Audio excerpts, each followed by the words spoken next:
Good evening. Good evening. Welcome to Talk to Me Tuesday.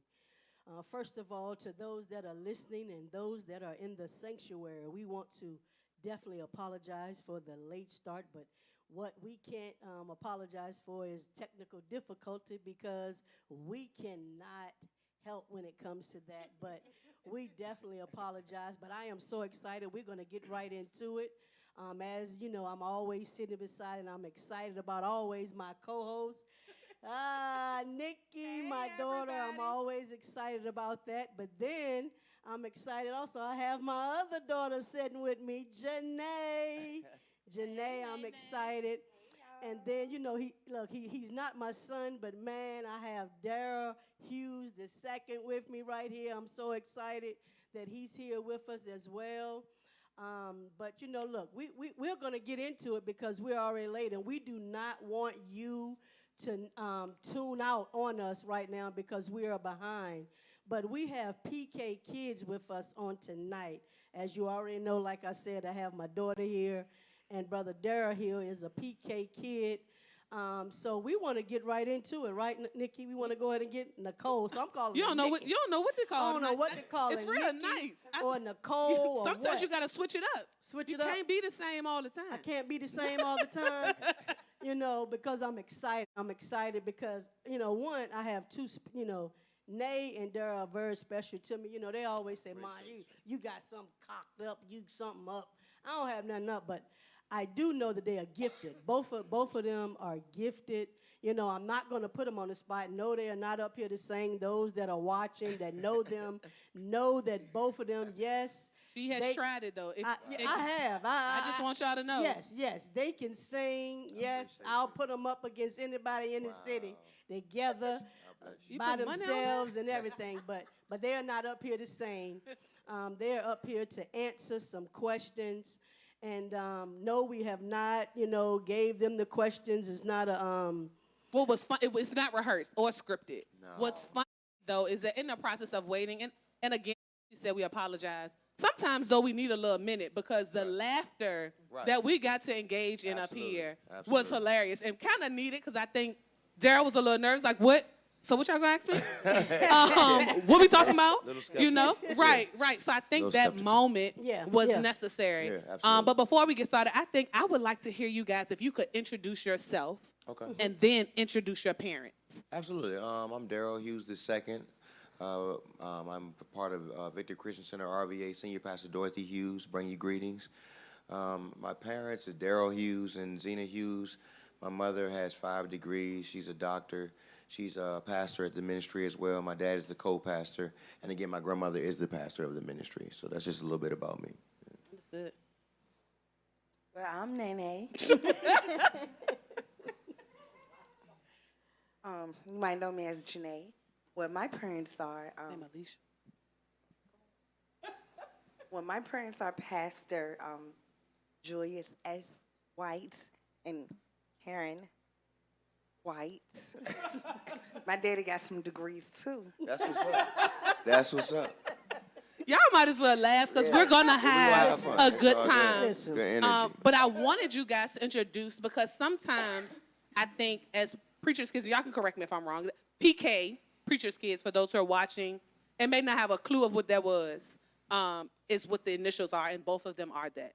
But sometimes you get introduced by as your parents' kid and kind of lose who you are. Your You know what I identity. mean? That's real, yeah. So I wanted you guys to have a moment to just say who you are, whatever that is. Right. Be that. yeah. D. Hughes II. You didn't say that. You said introduce your parents. I said, you're not a good listener.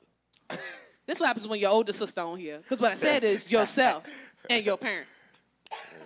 So as you can see, this child right here is definitely different. And that's why I want it, because we want this to be authentic, very authentic. This is authentic.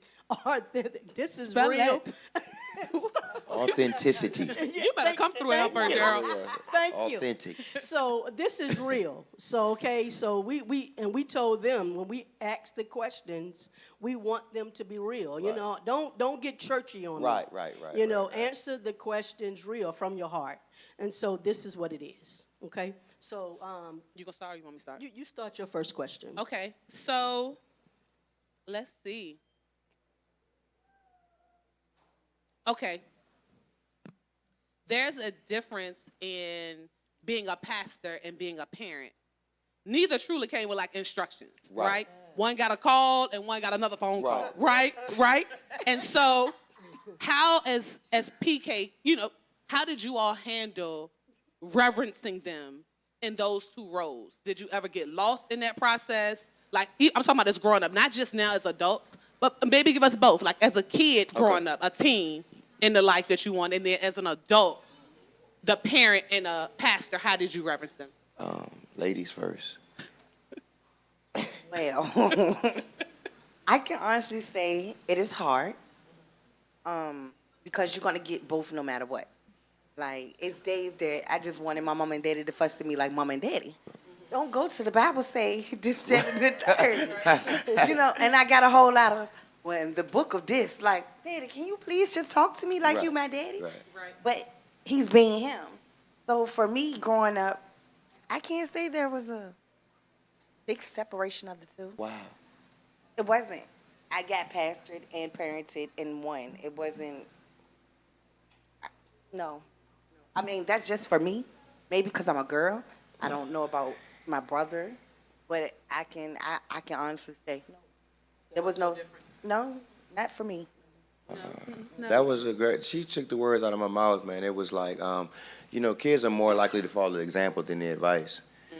So like I had a great example. So like my parents, like she said, it was always they were a pastor and a parent at the same time. So like I've never seen, my parents are 58 and almost 60 years old. I've never seen beer bottles, liquor bottles, cigarettes, or anything in the house. So once they came at me and I knew it was valid. I could take it to the bank. Anything they were telling me was for my best interest. I still had to stumble and fall. We know a righteous man falls 7 times. So I always had a great example. So like, it wasn't really, I didn't look at it like, it's just who they were. Like she said, it was just, that's who they were. That's what I grew up knowing.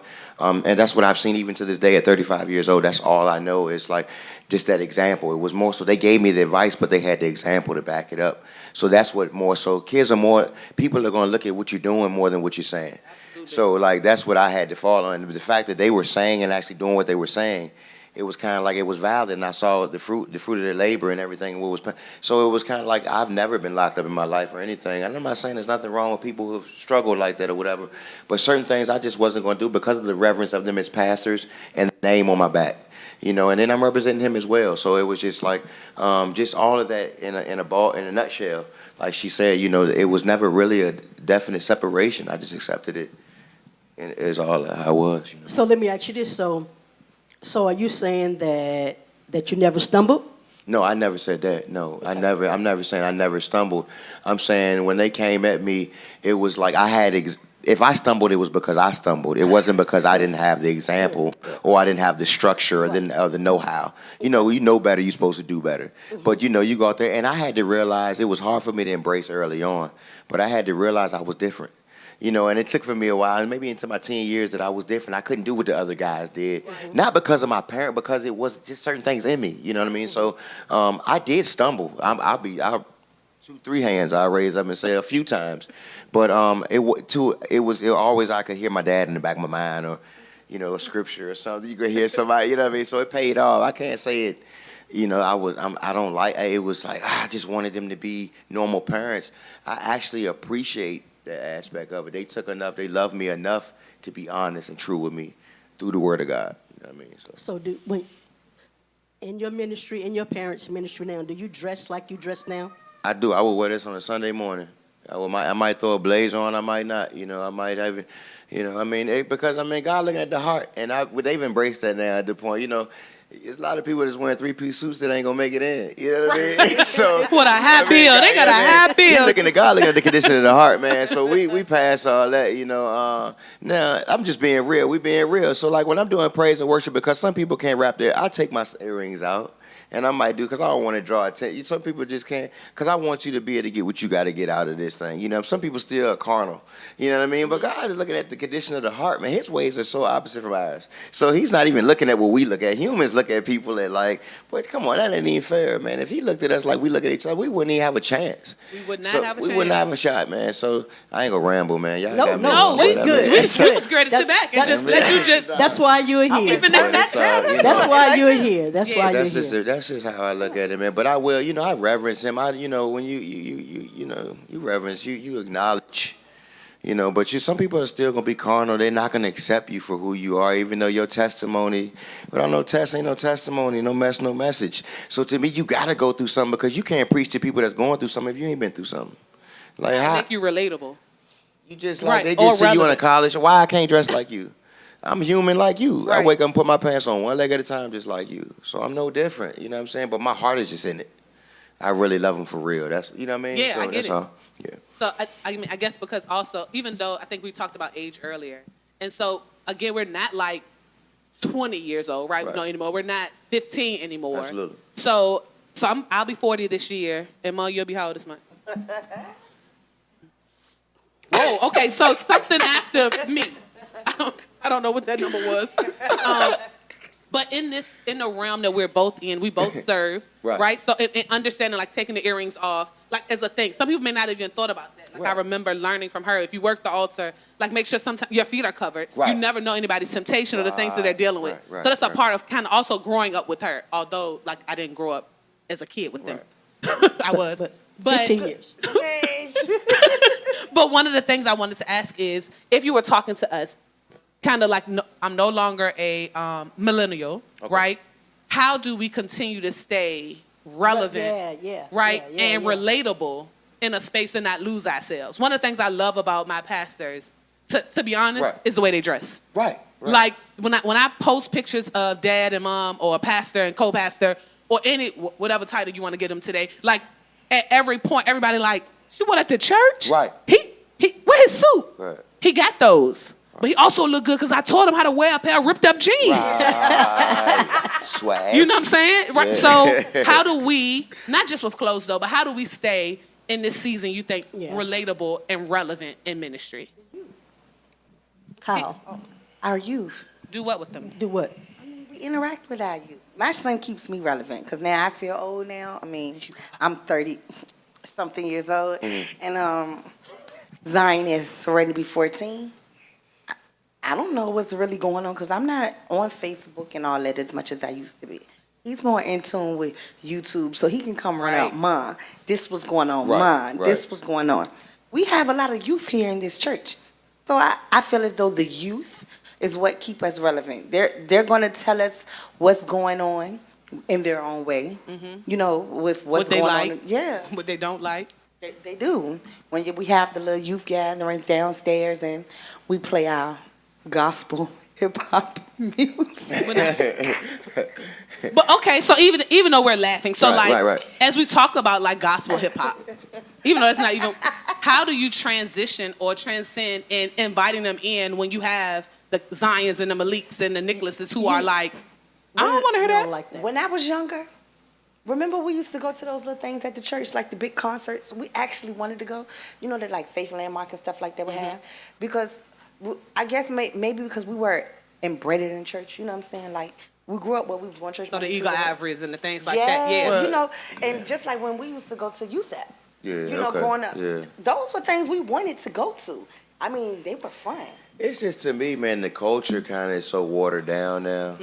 That's You good. got musicals because they're musicals, and everybody out there got broke wrist syndrome. And I'm not judging anybody, but I'm just saying, we call it, we being real. You know, it's a bunch of this going, it's not really just the move of God, isn't it? So I think that's kind of turning people off because if you look just like me or just like the world, you know, people out here in the world want something different. When they come to church, so you say like one of the most constant and consistent variables in life is change. So you got to be willing to change, and you got to just be aware of what's going on around you.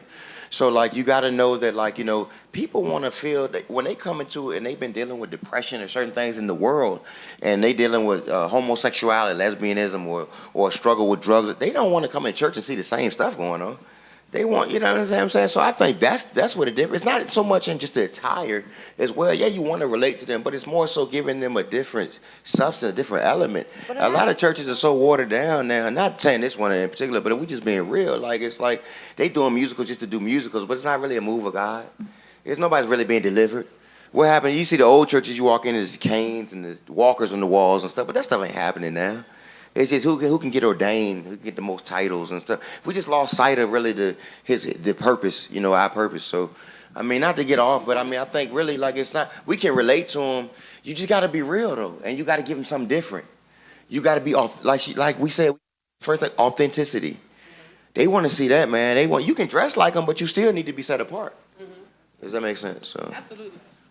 So in ministry, right? Because you're active in ministry. Yes, ma'am. So talk about why you chose to be active in ministry, what the call was, and if you're not, then why? I don't feel like I chose. I think it chose me, and I embraced it. So the reality of it is, over the course of my life, like I said, I realized I was different as I got older. I didn't understand. I dream. I used to see things and certain things, and I just had to. So it came to a point where I had to come to realization, like this is the mantle on my life, and I just basically embraced it. You know what I mean? I was running for a certain amount of time, but like, and then I realized once I kind of embraced, I love doing praise and worship. You know what I mean? I love playing the drums. I love ushering in the move of God. You know, I love Him using me as a vessel. That's like one of the greatest highs you can have out of smoking a joint or getting a drink. It's what just being you. You know what I mean? So like, just like, really, I just basically had to come, really just acceptance, embracing the fact that like, that's what I was. That's who I am. It took time. It took I was well into my teen. I might have been 17, 18. Until I really like, come on, bro, cut it out. Like, you can't do what everybody else is doing. But eventually, I just had to accept it, embrace it, yeah. What about you? So, being real, why don't you serve in church? Because I don't feel as though that I am what needs to be up here serving right now, honestly. Right. I mean, of course, everybody know my testimony or have heard it. A lot of people know my story. Some don't. Some do. But I just don't feel as though, I mean, I probably would be great to come up here. I probably would be the person that someone would want to listen to because it's like if you look at me and see what she's been through and what I have been through and what I have overcome. And you still stand. Yeah, you're right. But I guess maybe with me and how I was brought up in the church, because I feel as though I might not be perfect. I get you. I'm not supposed to be up here. I didn't mean to cut you off. Go ahead. I'm sorry. Go ahead. No, finish. No, go ahead. Finish. I just that's it. Okay. So have either of you experienced any church hurt before? Self-imposed. Like basically, like I got shut down, but it was valid though. But I mean, it hurt me because it was like. But it didn't matter that she was my grandma. She was my pastor first, my lead, you know, and she had to stand. And so it was kind of like, wow, you know, and it was embarrassing. But it was definitely self-imposed. It was something that was avoidable. And, you know, your flesh can get you in trouble. You know what I mean? So I've experienced it. But it wasn't like, not through like a person or something like just her. It was more so like, you know, just realizing, damn, I'm human. And then I kind of fell into a certain situation. And that kind of deal with it like that, but it was more so hurt like, wow, I'm not what I thought I was, you know. And then the disappointment in my family as well through that situation. So yeah, that kind of hurt, but not like a person, like nothing like that, like a person hurt me in church. Yeah. Have you? Yes, I've experienced not from this church, but you know, growing up in other churches. Yeah. Because you get looked at a certain way. Even if your daddy, it might not be the pastor, he might be elder or deacon. You still get looked at a certain way. It's such a high standard, you still can't do this. I still can't say that. Oh, her stocking, she ain't got on stockings today. You know, it's just... Right. That's right. She went old school with that one. Though. I'm just saying. Is your skirt long enough? Right. Exactly. Right. Are you to have your on ankles. pants? We need you to sit down. I want to go back to something more so because I think for me, I understand. Like I probably overstand about feeling like the reason you don't serve is because the world sees a PK or anybody who serves should be in a perfect space. Right. The reality is none of us will ever be in a perfect space, right?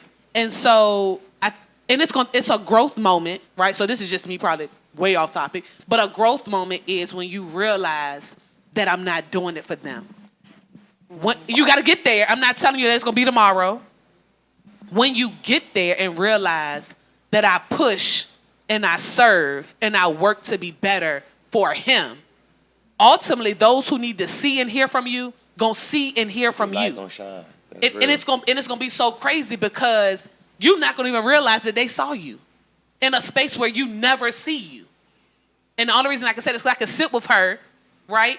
In a space, I realize that we are two totally different people, but we have a heart to serve women, right? This is an example.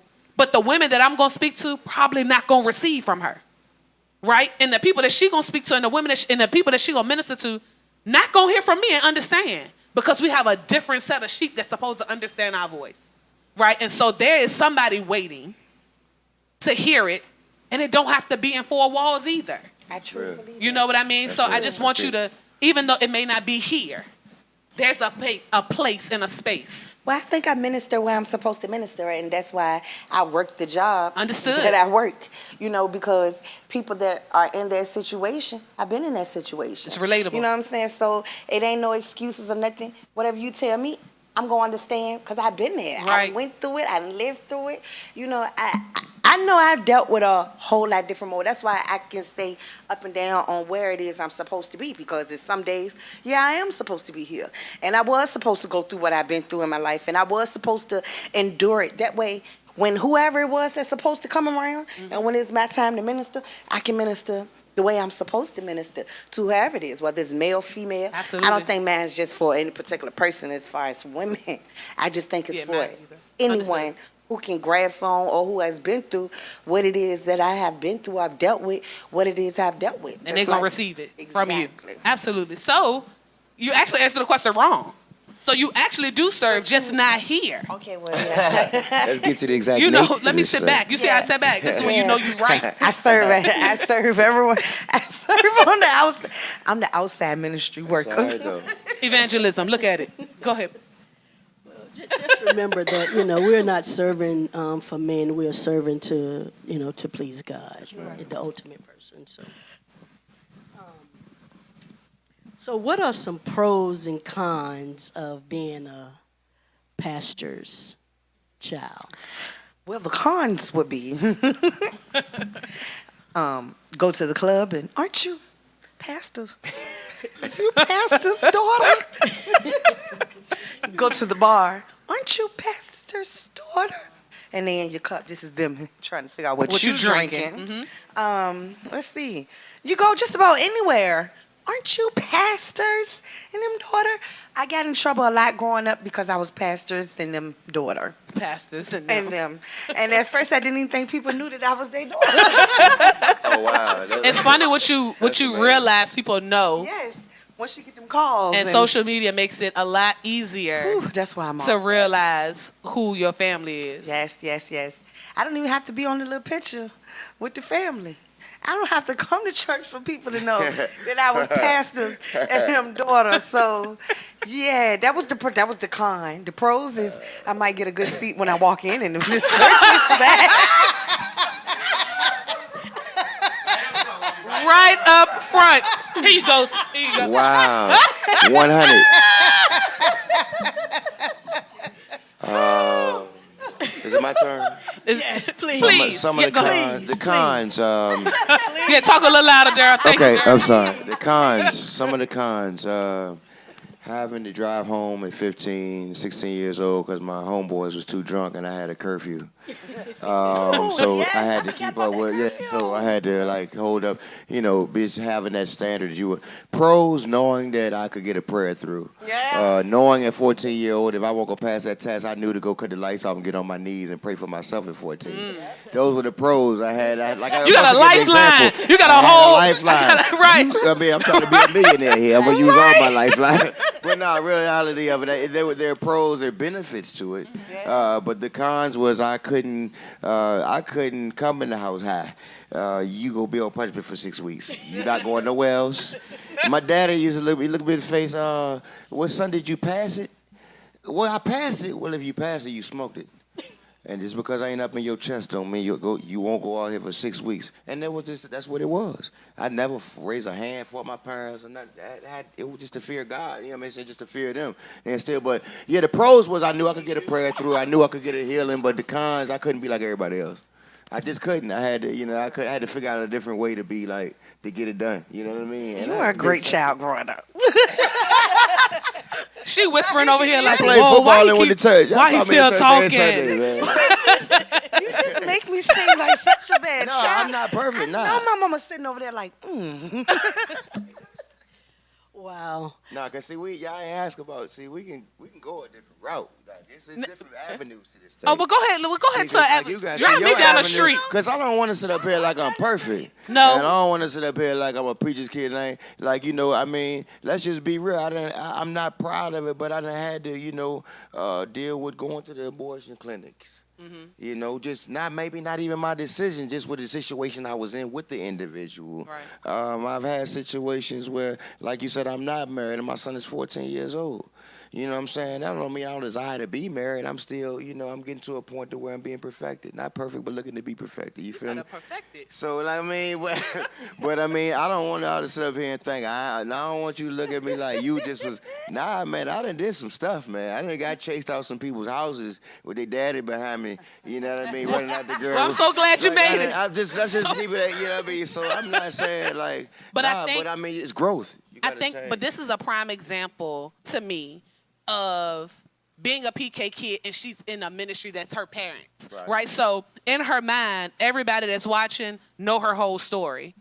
Where a lot of us, well, not us, but a lot of people don't know it all, right? But in our mental, as a PK kid, you assume that everybody know because somewhere on an altar, they done prayed for us out loud. Somewhere in a prayer request, they done said a little piece of it. And in your mental, the way you move becomes that everybody knows. So in it's almost like you became overwhelmed with like how bad your life is with the assumption that nobody knew. You know what I mean? Where in the reality is it's probably just as equal, but the other part is no sin is greater than the other. Right. You know what I'm saying? Right, so none of us sit here perfect or without sin. Right. Right? And we have to remember, stone. Exactly. That's why I got a glass house. Can't throw no stones because it's going to break on the inside and the out, you know? But, It's not. no, he just gave me, hello, testing. It's not. But he gave it to me. Okay. They're going to turn it back on. Since you brought that up, that you are a single, you're a parent, outside, and the same as Janae. Now that you are parents, do you feel, both of y'all, do you feel the way that your parents treated you help you as an adult, now that you're an adult, when it comes to your treating your children now? Do it make you a better parent? How do y'all raise y'all's children now? What do you talk? How do you, and especially you, because you have a male son and you're a male. So how do you deal with him? You saying, so how does, let's see. With your dad, how your dad taught you? Do you instill some of the same things? Definitely, okay, like people say I'm my dad 2.0. So like a lot of stuff I do, like, it's just like my dad. I'm used to the old-fashioned way. So it definitely has helped me.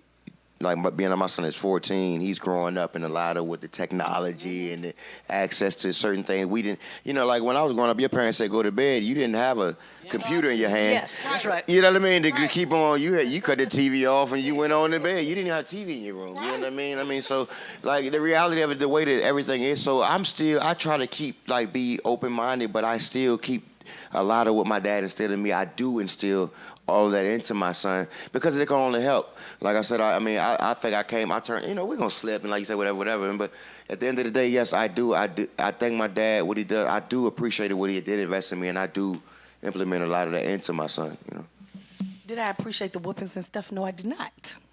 Until I had a son. Which my son is ready to be 14 as well. And as y'all know, I'm one and done. So yes,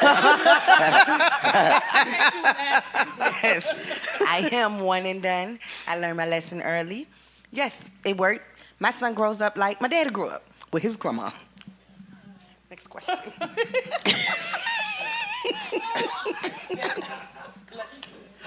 No, I mean, I'm being honest. He is growing up like back in the old days. It takes a village to raise him. So I'm going to need the whole village. You know, me, you, mom and daddy. That's how it's been, and that's how it's going to stay. I was a young parent, and I was a young parent. I was not ready to be a parent. Right. You know, still sometimes I think Zion is my little brother, not even my son. That's fair. We share parents at times. Even though I am his mother, this is our mother and father as well.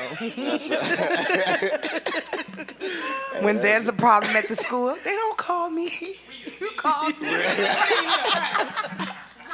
Call me after y'all handle it. Let them call.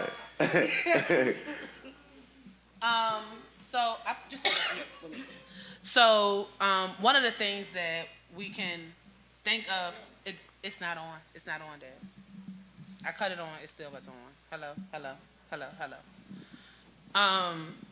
One of the things that we could talk about, even like not just in ministry, but in life, there's a thing called burnout. A lot of times in ministry, right, there is this, you know, some pastors go on sabbaticals and need to take a moment. As a PK kid, that's not really, like growing up, that's not really an option, right, to take a moment off, not growing up. Right, but then there's this real burnout, like events. You have to play at every event. Right. You know, Right. The 3 o'clock service, the 8 o'clock service. You know, the weekend service, the revival week. When, We don't grow up like that. right? But where do you have a moment of being able to say no? Have you ever given yourself a space for that? And if so, how did that plan out? Or do you just choose to just continue to stand? I had a situation, and that's a good question. I was 15 years old, and I was in 9th grade, freshman in high school. And we were over at Word for Living, might have been at the time, at North 28th Street, Pastor Miles Church. And he used to have Friday night services. And I would Tuesday, Wednesday, Sunday school, Friday night, after Friday night, Sunday night, Monday, Tuesday, Thursday. Monday night after the Sunday night. I mean, 2 times Sunday. Anyway. So, and he, you know. So anyway, like, we love you. That's my dog. But anyway, okay. So, so long story short, we had, and I was 15 years old. And I wanted to go to the varsity football game. And I told my mother, I was kind of prepping her that week. Hey, I want to go to the game. Well, you know, church is Friday. So I wait till Friday, you know, and I wasn't a bad kid. And I'm saying, man, let me, you know, I want to go to the game. And it got to the point, it's time, about 7 o'clock. You know, service is 7 o'clock. So get around 6:30. Mom, I want to go to the game. We going to church. Don't ask me again. I call myself throwing a temper tantrum. Next thing I know, the broom is on my arm and everything else. And ask me where I was at Friday night. I was at North 28 and Y. Miss me with the temper tantrum, you going to church. You know what I mean? So, but that was my, to answer the question, that was my time where, and I was 15. I was like, Mom, we at Sunday school. She was like Sunday school superintendent. She used to do YPWWW at St. Mark when I was like 9. All I knew was church. Right. You know what I mean? I didn't know anything but a suit on Sunday. You know what I mean? So it was like, just like, I'm 15, I'm growing, I'm coming to myself. I just want to go to the football game. And that was my time where I was just like, and I still ended up at church. At that Friday night, so I don't. It might have been something that happened that Friday that wasn't meant to go, because I remember when I wanted to go to the mall and movies. But my daddy said, my mama said we was going to my godbrother's house. So we was excited. I just knew we was going over my godbrother's house. But then daddy said on that Friday that we had to go to church. Had to go to church. Okay. Not only did I have attitude, everybody had attitude. That we had to go to church. But had I not went to church, I would have been in the car that killed my brother, my godbrother, and his cousin that night. Everybody in that back seat, and we were all 15 and 16. Wow. Me and my godbrother was 2 weeks apart. I would have been in the back seat. They killed everybody that night. other than the people in the front seat, had I not went to church, yes, I had attitude. I'm talking about attitude out this world. Right. They went Sound to like the you still mall. got it a little bit. What? They went to the mall and the movie. Right, that was the double whammy. You know I was alive. And it was then. like $6 back then too. Like this was. If I would have been over there, he would have said we could go. I would have went, and we would have left the house. And 10 minutes later, I could have been dead. Wow. But that's how God works. You know, so Better preach. I had to learn that older. Cause You don't get it. You don't get it then. Even you don't though. You don't. Like that's why Zion catch an attitude and make me catch an attitude sometimes because he waits till the last minute. But I understand. Whether he with me or not, I do. I work a lot. I honestly could say I work a lot now. But yeah, I want Zion to be raised the same way I was raised. I want him to. I don't care.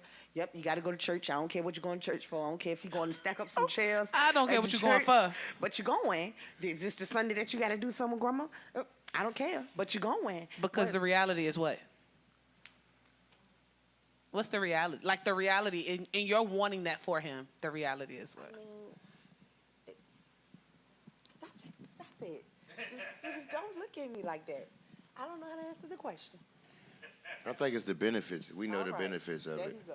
You know what I mean? We realize we not gonna stubborn believe and it, we no, hard headed, but you realize when you see you see the benefits of it, man. You see some stuff we just didn't deal with, like that some people dealt with in certain circumstances because of the structure we have and the foundation. So I think that's why we still, even though we've slipped and we might have failed, but we see the validity in that foundation, man. So that's what you instill in your kid. Because anybody that's a real, true parent at heart, you want your kid to be better than you anyway. Absolutely. So you can get in the cheat sheet. I tell my son, listen, bro, you want the cheat sheet to this thing, I got you. You know what I mean? You going to still have to deal with and figure it out.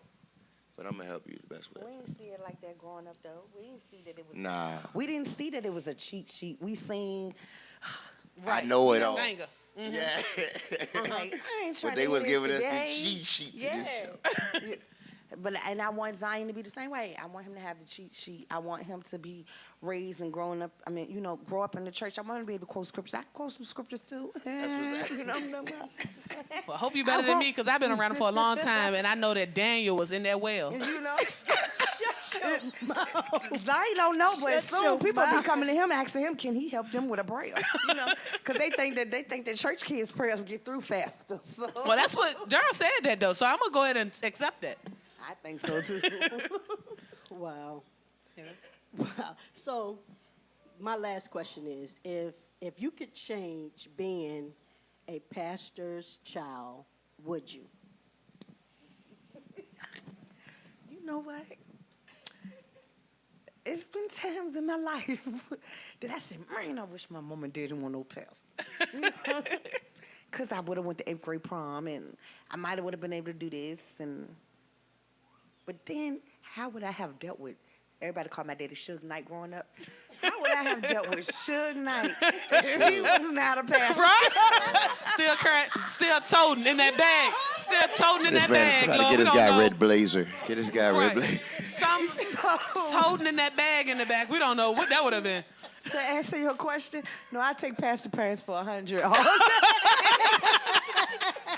Sign me up with pastors for 100, please. Thank you, Alex. Pastor parents, I take them. Yes, I want to thank God for the pastor parents, Absolutely. especially for the child that I was. So Understood. No, I never regretted it, man. Yeah, I just love it. I mean, it is what it is. It's not like you really got a choice. So it's like I can sit here and be like, man, I wish I wasn't, but like, what other options did I have to be locked up or to be, have 19 kids by 8 baby mamas or, I had options, you know what I mean? But I had structure. So I take that foundation and structure over the slip ups. I would have been way out of whack if I ain't had them. You know what I mean? Like, right. yeah, I'd take them for 1,000. You feel me? Pastors, for parents, it's the way to go. 2021. Give me a picket sign. Get your parents ordained. Like, it'll save your life. Sign them up. Like, I'm telling you, yo, Amen. it'll save your life. Having a pastor as your parent will save your life, cuz. I'm about to drop the jet over there. I thought he was just going to get up and walk away. But we want to thank you guys Thank y'all for the for being opportunity. a This is part beautiful, of man. Talk to Me Tuesday. Yeah. We do not, take it lightly that you sat up here and shared your life and a sprinkle of dirty laundry in the midst of that in a place of authenticity, right? Absolutely. Ultimately, because even in all of that, what'd you say there? Yes. Oh, yeah. Oh, yes. Yeah, we got questions. Yes. Yes. Yes. Any questions come in from anybody? And do anybody out there have It looked any like somebody got a questions? microphone already. Questions? It was winding up with Daddy, do you have any questions? So I heard you both say how appreciative you are. Yes, sir. That your parents were pastors, and I get it. My great grandmother, my grandmother, and my mother all. I was in church days of the week that didn't even exist. Right. Some days. Right. So I get it. But right now, as young adults, Yes, sir. how relevant is church to you in your life, and how impactful, what role does that play in your life? I understand the foundation Yes, sir. that was laid. Yes, sir. But right now, today, how relevant, how important is it in your life today? For both of you. Yes, sir. You want me to be honest? Honestly, for a long time, I thought I went to church way too much and I needed a break. Okay. And that's just me being honest. Right. So that's why when the moment that I got on my own and I ain't have to go, I didn't go because I felt like I needed a break. And not that I needed a break, or not saying that I deserved a break, because God don't take no breaks. So why should I get a break off? You know what I'm saying? It's just how I felt. And I'm not saying that it was a legitimate reason. It was my reasoning. Now, do I feel as though I need to be here more? Yes, I do, because he done brought me out. And I don't think that it's right for me to use God, to use him as saying, only when I'm in trouble or when I'm going through something do I need to be here. I do think I need to come more. I'm not saying, Mom and Daddy, that I'm going to be coming up here being on the praise team or even being an usher. I'm not saying that. I might say We that my just row trying to might not get be. you through the dope, Exactly. My row might come from back there to maybe the third row right there. Work it up. I'm going to try. I'm going to do better because I do think that God, for me, I need to be more relevant. Okay. I can honestly say that I need to be more relevant. It's just my focus is keeping myself out of trouble and keeping myself from going backwards, and not saying that church is in the way, because it's not. This is just my focus. That's why I do try to turn it in on Sundays. You will see my name pop up on the live, that I will watch it on live even. Because now technology has led me to, I don't have to be here. Right. I can watch on live and send my donations to the number. I mean, my That's my what's up. offering to the number. Go ahead, put the I'm number on here. out there. Go ahead, Nate, put it up. The number. Put that number to that text. You can text us on y'all offerings. So you said, Pastor, is church still relevant? Church is still very relevant and prevalent in my life right now, at 35 years old. And I don't even know if it's because of like you said, the foundation. I just know it's what I'm accustomed to, and I know it's what I'm comfortable with. And I like being used by, it's nothing better than when you leave a service and someone comes up to you and they say, I appreciate the worship, and it's just God just allows me to be used, and that's why it's still relevant to me, because it's what's in us is not for us, it's for somebody else. So the way we just the vessels. So if God, you wake me up in the morning, you want to use me to set your atmosphere, I'm gonna be as relevant as you need me to be, because you woke me up this morning. That means you gave me another opportunity to get it right, and you saw fit to use me for your glory. Like, man, that's what's up. Like, the dude that hung the moon, the stars, and the sun wants to use me? What? Come on, dog. Like, I got you. That's why he's going to be relevant, and I'm going to be prevalent and keep doing it until I breathe my last breath in perfection and out of perfection, because I know it's what's in me, and I know it ain't for me, but it's for somebody else. So I got a question. I don't know if this mic gonna work, but you'll still be able to hear me. So I want to take you back Yes, sir. to when you were that 15, 16, 17-year-old, right? And you were torn both ways. Yes, your sir. parents wanted one thing, Right. you wanted another thing. What could the church, not your parents, Yes, sir. what could the church have done to make the same appeal right? Okay. That same That's a good draw, question. Great right, question. right, which would have made you maybe say, okay, to your friends, okay, well, Come I'm going on. to church, Yeah, but yeah. right, we gonna be doing X, Y, Gotcha. or Z. You know, Go ahead. Go Our ahead. church was doing that. Yeah, I actually brought my friends to Honestly, church. me Go too. ahead. I was Yeah, gonna say yeah. the same Go thing. ahead. I brought my friends to church. As a matter of fact, the night that I was speaking of, one of my friends was with me. We went to church. Any of my friends that hung out with me, they wanted to go to church. Like, they actually wanted to go to church with me. On the other hand, we went all the time.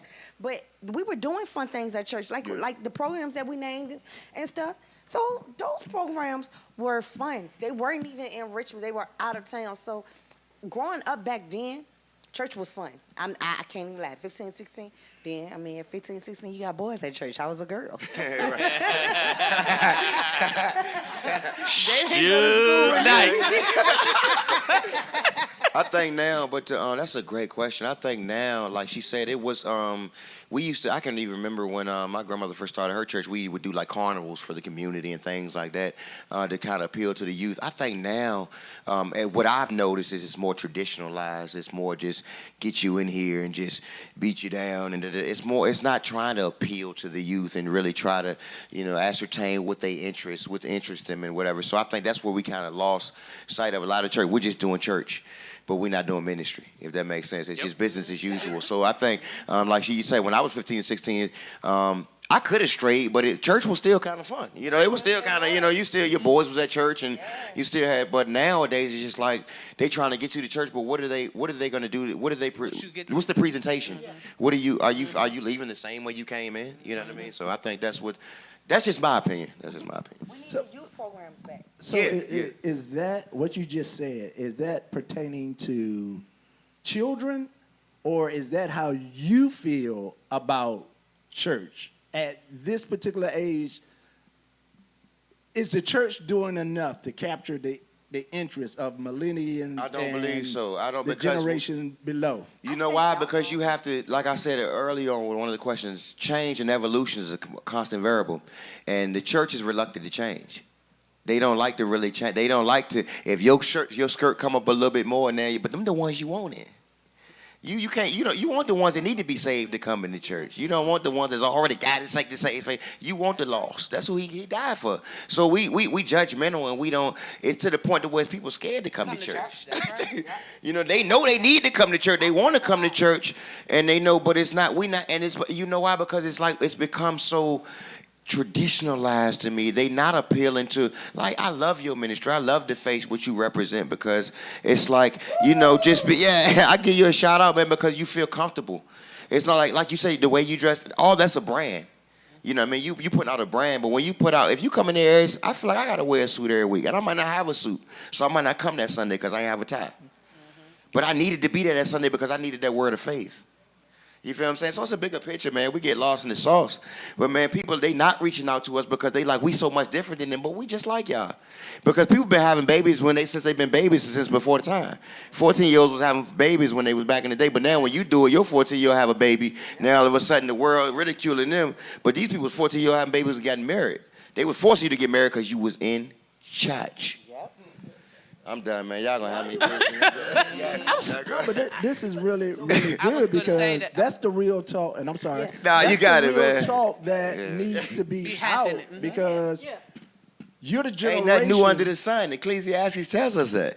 Why is everything else new? You're the generation that's like distancing themselves from the church. You're the trend where we see church attendance really dropping off. Right, absolutely. So my question is, how do we make church not exciting? Because exciting, it ain't a circus. It is what it is. Right. But attractive is something else. Inviting and welcoming is something else. Watch this. Without losing Absolutely. the authenticity or the, I don't want element. to say the holiness and sound. I know what you mean. Yeah. But what church is, so how do we not lose the purpose for why we come, but yet at the same time make it attractive and appealing that you would want to come? Well, it's twofold, because authenticity is always going to be there, but holiness is still right.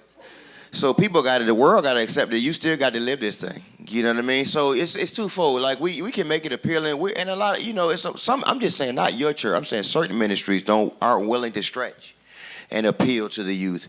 But the ones, even when you do, people gonna do what they want to do. So you still, holiness is always still gonna be right. So this world nowadays, you look at how social media is, and you look at how everything is, they make it acceptable to be the homosexuality. It wasn't like that when I was growing up. You might have saw 2 or 3 gay people in school, but now the rainbow was when we was growing up was because of new nature and vibrant. Now it's representing sexuality. The word that the mindset is just so we got to get back. But at the same point in time, so we got to be able to understand we're dealing with a whole different culture of kids and type of kids, but still implementing the fact that holiness is still right. You still got to live it this way. You still got to do it this way. This is what's going to get you, and you can't be scared to tell them when they're wrong. You know what I mean? So a lot of people scared to tell them. We let them do. You can't sleep with everybody in church and be singing in the praise team. You can't be doing all this and you know what I mean? You got to let them know that it's still But Daryl, set a standard. I'm loving what you're saying, but exactly what you're saying, when the church steps up and does that, Why people don't come. now they're criticized as being judgmental.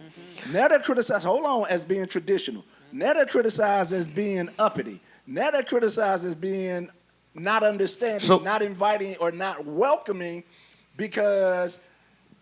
So you want to look over people's feelings, or you want to move a God? No. You want God to operate in your church? What I'm saying is, and I'm not debating you at all. Right. What I'm saying is that what you just said, when the church steps that way, it's now the pushback is that we are judgmental.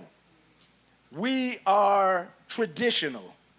We think we better. We think we perfect.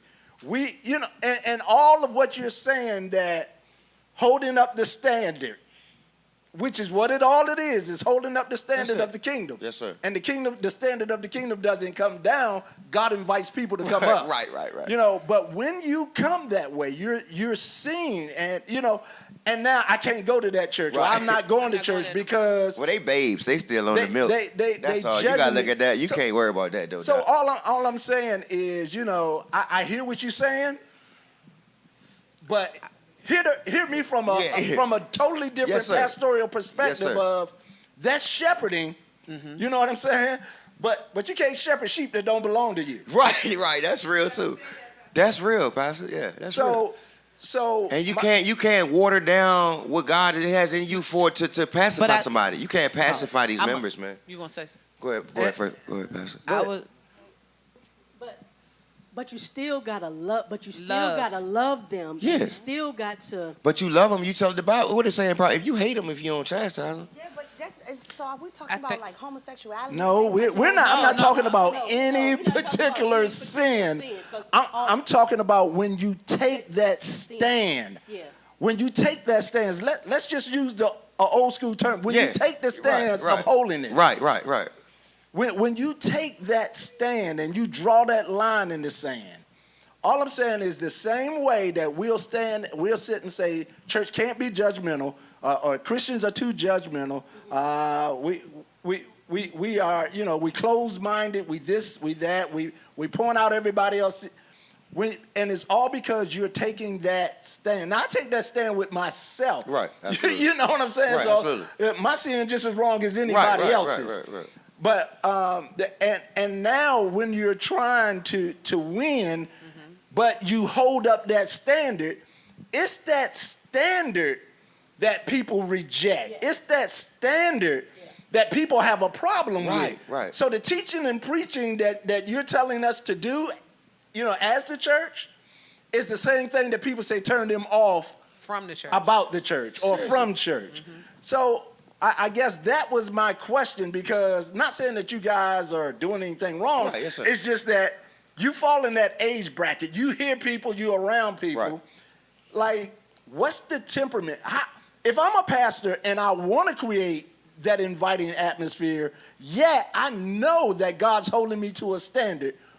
To you, and maybe not so much to you because you guys are PKs, and you know what I'm saying, Yes, you're sir, acclimated. absolutely. Yes, sir. But outside in your world, what does that look like that's still inviting, yet doesn't cause me to feel that you have to water down or compromise, in your pastoral or in your shepherding or your leading? Does that make sense, y'all? Yeah, I It think. definitely does. Can I speak? Go ahead, I please. think authenticity is what keeps it from being unwatered. Like the calling on the pastor's life, not just yours, right? The word that you have that's in you that you're going to say and speak, do that. Authenticity lies on great men of God, right? So be that, and the rest of us, not the other sinners, but those of us who live a life that's alternative, or those of us who may have had children out of wedlock or sleeping with the deacon on the front row or whatever, will receive. We don't have no deacons here. But I'm saying that when the word is what the word is, it stands alone. Right? So showing love, being authentic wins the souls. I think when we, and I'm 39, so I still fall in like, not millennial, right? But I'm like near them and a little further away from them. You see what I'm saying? So I'm sitting right in the middle on the crescent. So I'm able to say that one of the things that I've gotten back, especially about here, because this is my experience for the past 14 years, is what did they say about you or to you about your life when you came forward and talked about your life? And I said, he looked at me and said, you the only person that'll bring me something that I ain't never dealt with before. And then he said, I love you. That's what wins. Wow. That's what's going to forever Love win. covers all. That's how we stay relevant. That's how we continue to win souls. People come, and I'm talking about 3C. I can't speak to anybody else. But people come here because there's a hug at the door. Genuine, authentic. It doesn't change. No matter what even us as members have on us, in that day when we get to that door, it leaves because we serve with our hearts pure. That's what continues to win. And the word that you continue to give without cutthroat and don't care who hears or who it may offend, because the word is in you. Continue to do that. Those things will continue to win. And they will flood in here when they know. That's why the lives pop, because I don't have to worry about what I'm going to put on. I may not have a suit, but I can hear the word, and it's genuine. And it's real. And I think that's one thing that that's one thing that resides in me that Mother Miles have always told me, is that the word changes. When I started looking at and stopped worrying about what people thought about me, when they start saying, you're an elder's wife and you can't, you got to wear this and Them you can't basketball shorts. and stop, you got to stop coaching basketball. You got to stop going to those basketball games. What is that iguana that you had on your shoulder? And it's crazy. But the one person that came to me was your grandmother. Okay. And when I found out that she loved basketball, Right. And she told me that her and I was going, and we still ain't went to that basketball That's game some yet LeBron together. James and Michael Jordan. But she said we was going to a basketball game together, and I looked at her and I was like, this praying, preaching woman goes to a basketball game, and they telling me I got to change the way I look and all this, but she going to a basketball game. And then I went to Mother Miles, and Mother Miles said, the word is what convicts and change. And then that's what started convicting and changing me. Yes, I started changing when I started, because I think I got the finest man on earth. Okay. That I walk beside. You can cut it. That I walk beside.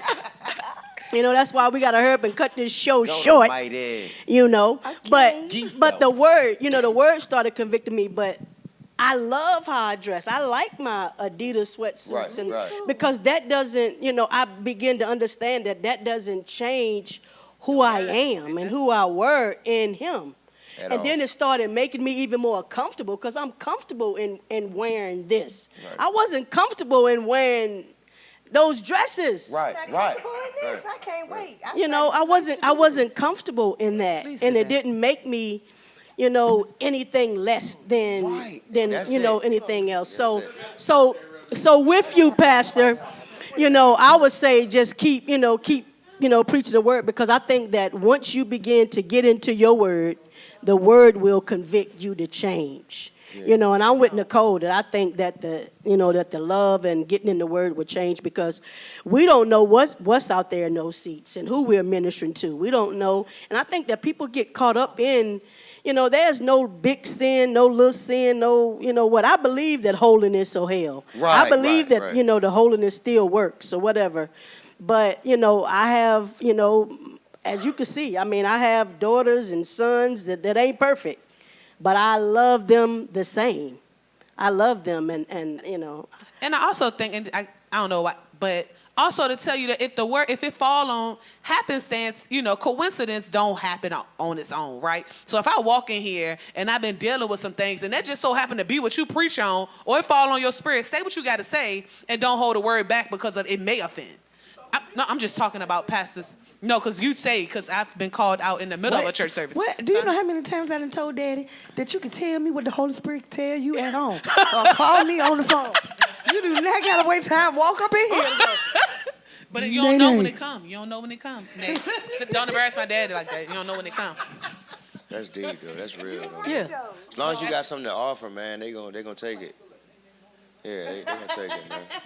Y'all got something to offer, man. You know what I mean? So people, it's hard to come and see the church. You get worried when you got a church that's got like 3 people, and you preach and you fussing them out every Sunday, and you talking about prosperity, but you ain't showing them nothing. See, they got a seeing is believing, but seeing is really not believing. We know faith. But when you get to a church, you can't tell me nothing. And, the pastor driving a jalopy. How you gonna get me through? And you ain't not necessarily about stuff. You know what I'm saying? But the materialistic looks, but does that really look like winning? Does that look like a big God? Right. Are they serving a big God? Right. My grandma say, he a big God, look big. He a big God. Always whatever you do in your life, try to make him look big. If you put on a platform. But don't supersede what you can do. No. And I think that's what. But I'm saying, but it becomes a place. Yeah. Because of some of that thinking, it becomes a place where people overdo.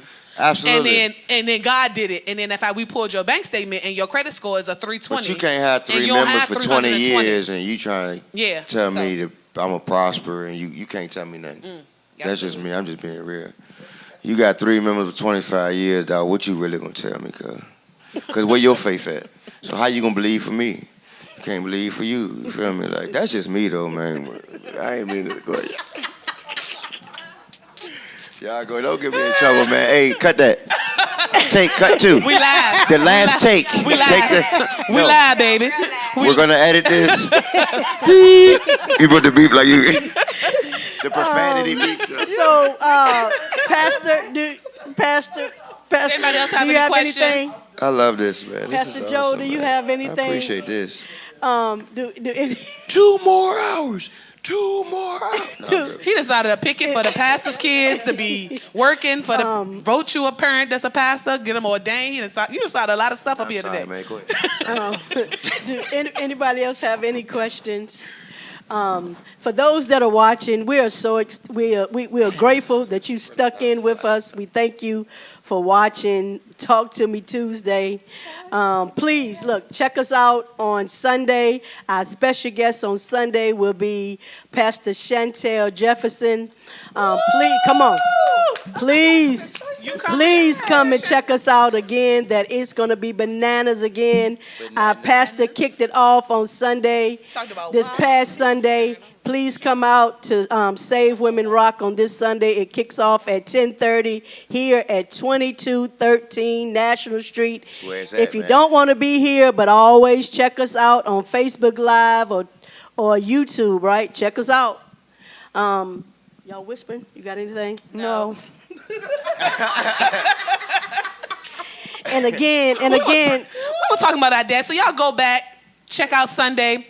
He learned how to use WAP in a sentence, and he did it properly. You did say he Go wanted ahead. to do what? He Okay, did. first of all, thank you. Thank you, Janae, for being our guest. Thank you, Daryl, for Thank you, coming. Daryl. Thank you so Thanks for much. the invite. Thank I you so appreciate much. y'all. No worries. See y'all Anytime. Sunday. Thank you. Okay, sit down. Thank you. Sit down. Thank you. Thank you. Show me the way, show me the way. Show me the way, show me the way.